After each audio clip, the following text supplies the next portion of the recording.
Миграция дегеніміз не? Түркі тілдес халықтардың миграциясының себебі не? Миграцияның Еуразия тарихына әсері қандай болды? Енді осы сұрақтарға жауап берейік. Миграция дегеніміз не? Миграция адамдардың бір аумақтың шекарасынан өтіп, сол жаңа жерде ұзақ уақытқа немесе бір жолата қоныс тебу процесі. Түркітанушы Лев Гумилев ұлы қоныс аудару этностардың өмір сүруге неғұрлым қолайлы жерлерді іздеп, қолайсыз аймақтардан кетуі деген сипаттама берген. Түркі тілдес халықтар миграциясының себебі не?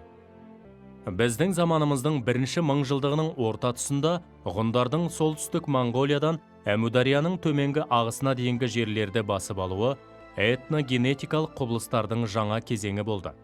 Осы уақыттан бастап түркі, үйсін, қаңлы, қыпшақтардың ұрпақтары жедел араласып, түркі тілі басым тілге айналды. Түркілер миграциясынан кейін қазақ жерінде түрік қағанаты құрылды. Түрік қағанатының территориясы шығыста Алтайдан бастап, батыста Каспий теңізіне дейінгі аралықты алып жатты. Түркілердің Алтай тауларынан Еуразия жеріне қоныс аударуының саяси, экономикалық, демографиялық және мәдени себептері болды. Біріншіден, мал басының көбеюінен жаңа жайылым жерлердің қажеттігі туындады. Екіншіден, түркілер тәуелсіз мемлекет құруды мақсат етті. Үшіншіден, Қазақстанның оңтүстігі арқылы Ұлы Жібек жолы өтетіндіктен, Жібек жолына иелік етуге ұмтылды. Төртіншіден, түркілер миграция барысында жергілікті халықпен араласып, тілі, жазуы өзгеріске ұшырады. Діни ғұрыптарында тәңірге, ата-баба аруағына табыну орын алды. Миграцияның Еуразия тарихына әсері қандай болды? Түркілер шығыс пен батыстың керуен жолдарын, тауарлар саудасын бақылауға мүмкіндік алды. Византиямен тікелей жібек саудасын жүргізді.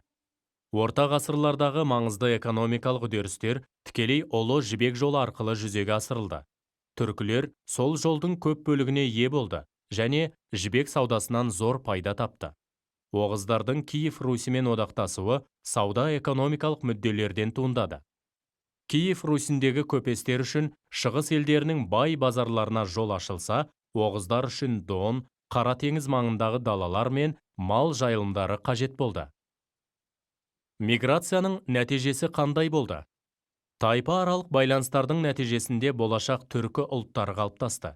Көптеген халықтар ассимиляцияға ұшырап, түр сипаты мен тілінде өзгеріс орнады. Оғыздардың құрамында түркі тілдес тайпалармен қатар үнді еуропалық және фин-угор жаңа этностар пайда болды. Моңғол тектес бет-пішін басым болды. Қыпшақтардың батысқа жылжуы Еуропа, Венгрия, Болгария халқының этникалық жағына ықпалын тигізді.